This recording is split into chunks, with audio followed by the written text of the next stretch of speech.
अस्सलामुअलैकुम वरहमतुल्लाहि वबरकातुहू। आज हम बहुत ही अहम चीज़ आपको बताने वाले हैं। 5 चीज़ों से 5 चीज़ें तरक्की करती हैं। 5 चीज़ें ऐसी होती हैं जिनकी वजह से 5 चीज़ें ख़ुद ब खुद तरक्की कर रही होती हैं। सबसे पहली जो चीज़ है वो है आजिज़ी।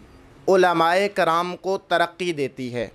जो भी आलिम, ख़तीब, फ़क़ीह अगर आजिज़ी करता है तो अल्लाह तबारक व तआला उसको तरक्की देता है।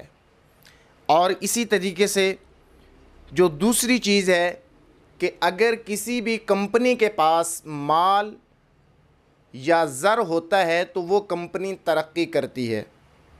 इसी तरह से जो तीसरी चीज़ है वो है कि ख़ामोशी से ये जो लग़ज़िश होती है, गलतियाँ होती हैं, ये दूर हो जाती हैं। और इसी तरीके से हया जो है ये इखलाक को तरक्की देता है। और ये जो दिल लगी है किसी के साथ, ये तकल्लुफ़ को दूर कर देती है। तो ये 5 चीज़ें हैं जिनकी वजह से 5 चीज़ों को तरक्की मिलती है।